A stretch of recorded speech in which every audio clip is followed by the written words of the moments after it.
наследника. Однако вскоре он оттуда сбегает и присоединяется к своей семье. Им приходилось питаться в степи, жить в нищете и учиться самим себя обеспечивать. Мальчики постепенно стали обучаться различным ремеслам. К 12 годам Темуджин сам делал стрелы и обменивал их на скот. Став юношей, он возвращается в свое племя, завоевывает его, а в дальнейшем начинает завоевывать и ближайшие племена. Но не войной, а предлагая новую политику ведения государства. И были те, кто его в этом поддержал.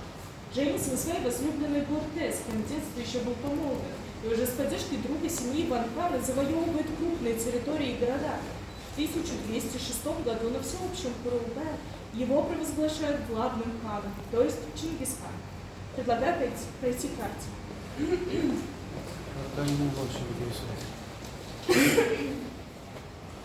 Территориальное государство, которое образовалось в 1206 году, находилось вот в этой области между землями Алтая и Китая.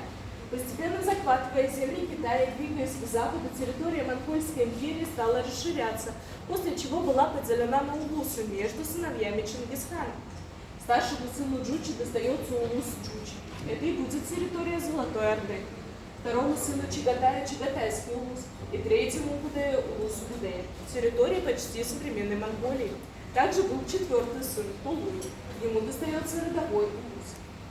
Все это время захват территории продолжался. Монгольская империя интенсивно двигалась на Китай, полностью завоевала Хорезм с 1219 по 1221 год. Всего за 3 года, хотя являлась одной из самых сильных государств на тот момент.